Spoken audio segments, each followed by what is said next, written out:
Hello বন্ধুরা, সবাই কেমন আছো? গুড মর্নিং সবাইকে। আমি শেফালি চলে এসেছি শেফালির খামখেয়ালি রান্নাঘরে আপনাদের জন্য একটা নতুন ভিডিও নিয়ে। তো আজকে কি বলো তো, আজকে শ্রাবণের সোমবার, তাহলে আজ ভেবেছি আমি মন্দিরে পুজো দিতে যাবো, শিবের মাথায় জল ঢালতে যাবো। কিন্তু আমাদের গ্রামে যে শিব ঠাকুরের মন্দিরটা আছে সেটা আপনাদেরকে ভিডিও করে দেখাতে পারবো না, কারণ সেখানে এত ভিড় থাকে, ঘটি নিয়েই ঢুকতে পারি না, আবার ফোন নিয়ে কী করে ঢুকবো। তাহলে আমি ভোলে বাবাকে জল ঢেলে এসে, আমার বাড়িতে যে শিব বাবা আছে সেই শিব বাবাকে জল ঢেলে এসে আজ আমি কি বানাবো সেটাই আপনাদের সামনে আমি শেয়ার করব। আর অবশ্যই কিন্তু ভিডিওটা শেষ পর্যন্ত দেখতে থাকুন।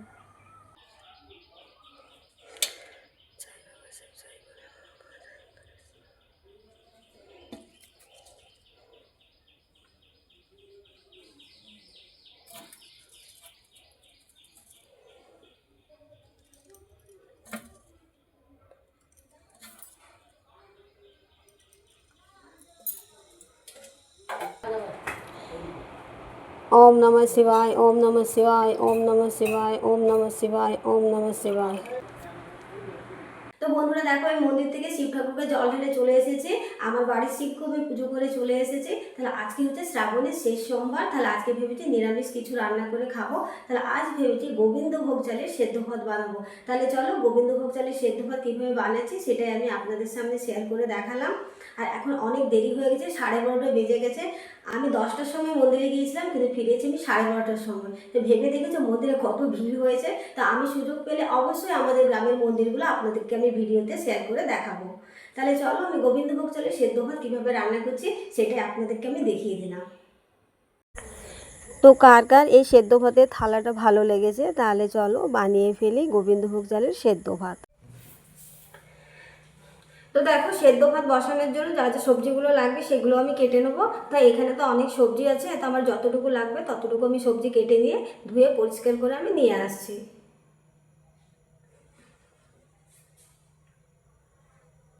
তো দেখো, আমি সব সবজি কেটে ধুয়ে নিয়ে চলে এসেছি।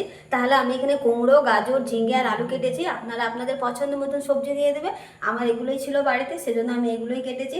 আর দেবো মটর ডালের বড়ি, তার জন্য সেদ্ধ ভাতের সাথে দেবো মটর ডালের বড়ি। তো মটরগুলোকে আমি ভিজিয়ে রেখেছিলাম, এগুলো আমি এখন পেস্ট করে নিচ্ছি।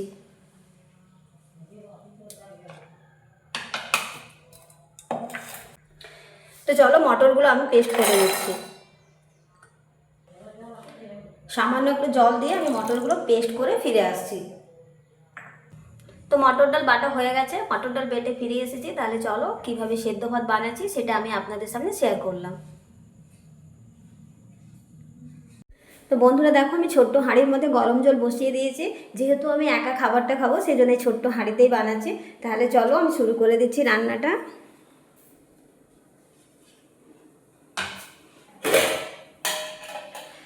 তো দেখো, এখানে জল গরম হয়ে গেছে। আমি আলুগুলো আগে দিয়ে দেবো, কারণ আলুগুলো সেদ্ধ হতে একটু সময় লাগবে, সেজন্য আলুটা আমি প্রথমে দিয়ে দিচ্ছি।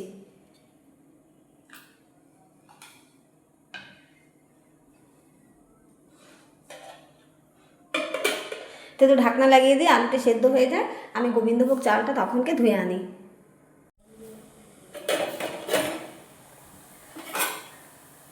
তো দেখো, আমার আলুগুলো একটু সেদ্ধ হয়ে গেছে। তো দেখো, এর মধ্যে আমি গোবিন্দভোগ চালটা আমি ঢেলে দিচ্ছি। আমি 1 কাপ মতো চাল নিয়েছি।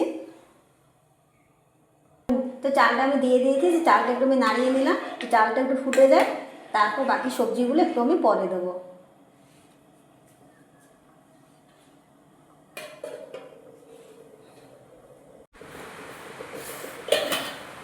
তো দেখো, ওই ভাত আমার পুরো অর্ধেক সেদ্ধ হয়ে গেছে। আর এত সুন্দর গন্ধ বেরোচ্ছে না এই গোবিন্দভোগ চালের ভাতটা, এই গন্ধের প্রাণটাই জুড়িয়ে যাচ্ছে। আর বন্ধুরা, প্রত্যেক দিন তো শ্রাবণ মাসে বৃষ্টি হচ্ছে বৃষ্টি হচ্ছে, আজও বৃষ্টি শুরু হয়ে গেছে এখন।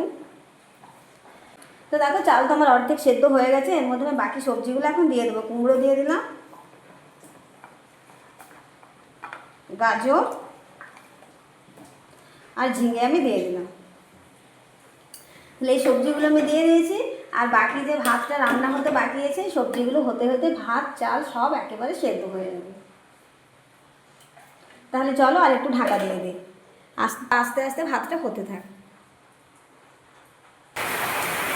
কি মুষলধারাতে জোরে জোরে বৃষ্টি পড়ছে, দেখো আপনারা তো বৃষ্টির আওয়াজ শুনতেই পাচ্ছেন। পুরো জোরে জোরে মুষলধারায় বৃষ্টি নেমে যাচ্ছে।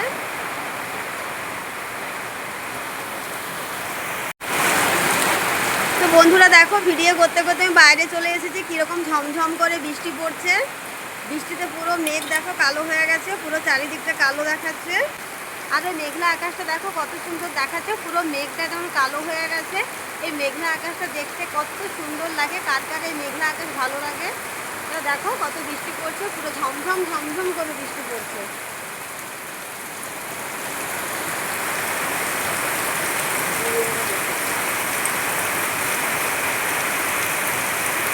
তো দেখো বন্ধুরা, বিড়ালটা কীরকম উনুনের পাশে গুটিসুটি মেরে বর্ষাতে ঘুমোচ্ছে।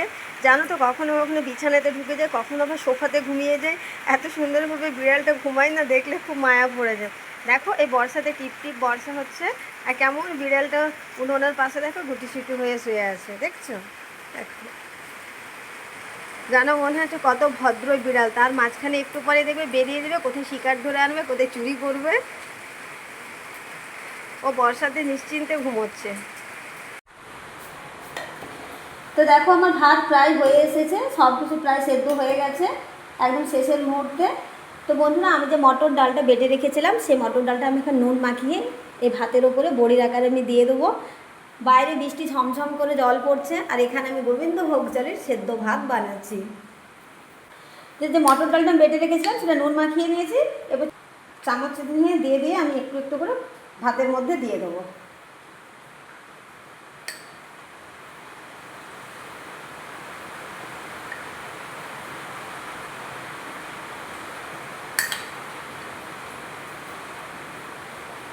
তো বন্ধুরা, এইভাবে মটর ডাল ভাতে দিয়ে কে কে সেদ্ধ ভাত খেয়েছেন সেটা কিন্তু আমাকে অবশ্যই জানাবেন কমেন্ট করে। আর আমি এখন ভাতটা নাড়বো না, পুরো ভাতটা হয়ে যায়, এই ডালটা একদম সেদ্ধ হয়ে যায় ভালো করে ভাতের মধ্যে, তারপর আমি নাড়বো। তো বন্ধুরা, ভিডিওতে আপনারা বৃষ্টির আওয়াজ শুনতে পাচ্ছেন। প্রত্যেক দিন শ্রাবণ মাসে, এই শ্রাবণ মাসটাতে একদিনও এমন কোনো দিন বাদ নেই যে বৃষ্টি হয়নি। পুরো ঝমঝম ঝিরিঝিরি টপটপ বিভিন্ন ধরনের বৃষ্টি বয়ে যাচ্ছে এখানে। তো দেখো, আমার গোবিন্দভোগ চালের ভাত আমার একদম রেডি হয়ে গেছে। এ দেখো ডালগুলো, মটর ডাল বাটাটা দেখো কি সুন্দর শক্ত হয়ে গেছে। তো এইভাবে মটর ডাল বাটা ভাতের সাথে খেতে কার কার ভালো লাগে? আমার তো খুবই ভালো লাগে। দেখো একদম ভাত রেডি হয়ে গেছে। তো বাস, লাস্টে এর মধ্যে আমি দুটো কাঁচা লঙ্কা দিয়ে দেবো।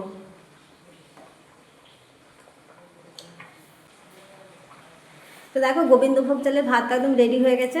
তা আজকে গোবিন্দভোগ চালের সেদ্ধ ভাত বানানোর সময় আমার একজনকার কথা খুব মনে পড়ছে। আমার দাদার মেয়ে, ও গোবিন্দভোগ চালের সেদ্ধ ভাত খেতে খুব ভালোবাসে। ও সব সময় বলতো, ও আমায় ছোটো বলে ডাকে। ওকে যদি জিজ্ঞাসা করি যে কী রে আজকে রাত্রে কী খাবি, ও তখন বলবে আমি গোবিন্দ ভাত খাবো। ওর মুখে এই কথাটি শুনতে এত ভালো লাগে না। তাহলে আজকে আমি এই সেদ্ধ ভাত বানিয়েছি গোবিন্দভোগ চালের। ওকে আমার সত্যি খুব মনে পড়ছে। আই মিস ইউ স্মৃতি, আই লাভ ইউ।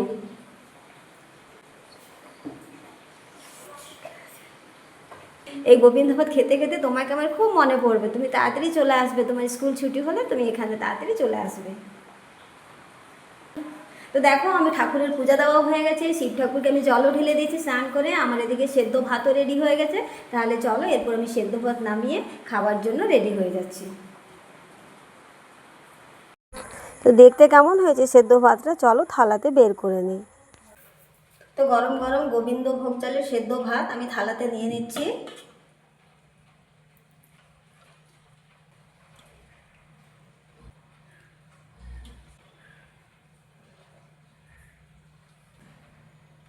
তো দেখো, গোবিন্দভোগ চালের ভাত আমি থালাতে বেড়ে নিয়েছি। আর এর মধ্যে দেখো আমি 1 চামচ ঘি দিয়ে দেবো। তো ব্যাস, আর কিচ্ছু লাগবে না। আর একটু লবণ দিয়ে ঘি দিয়ে এই ভাতটা খেতে খুব ভালো লাগে। তো দেখো, এর মধ্যে আমি একটু লবণ ছড়িয়ে নিলাম। তো আজকের আমার লাঞ্চ থালি রেডি হয়ে গেছে, গোবিন্দভোগ চালের সেদ্ধ ভাত। তো আমি গোবিন্দভোগ চালের সেদ্ধ ভাত করে চলে এসেছি। এই থালিটা কার কার পছন্দ হয়েছে আপনারা কিন্তু অবশ্যই আমাকে কমেন্ট করে জানাবেন। গোবিন্দভোগ চালের সেদ্ধ ভাতের থালাটা আপনাদের জন্য, এটা আমি প্রত্যেকটা ভিডিওতেই বলে থাকি। আর আমার চ্যানেলটিকে লাইক কমেন্ট শেয়ার অবশ্যই একটা সাবস্ক্রাইব করবেন। আর ভিডিওটা যদি ভালো লেগে থাকে তাহলে একটু শেয়ার করবেন। আর ভিডিওর মধ্যে কোনো ভুল ত্রুটি থাকলে আমায় মার্জনা করবেন। তো আজকের ভিডিওটা এই পর্যন্ত। দেখা হবে অন্য কোনো দিন নতুন ভিডিও নিয়ে। আপনারা সবাই ভালো থাকবেন, আনন্দে থাকবেন। নমস্কার বন্ধুরা, টাটা সবাইকে।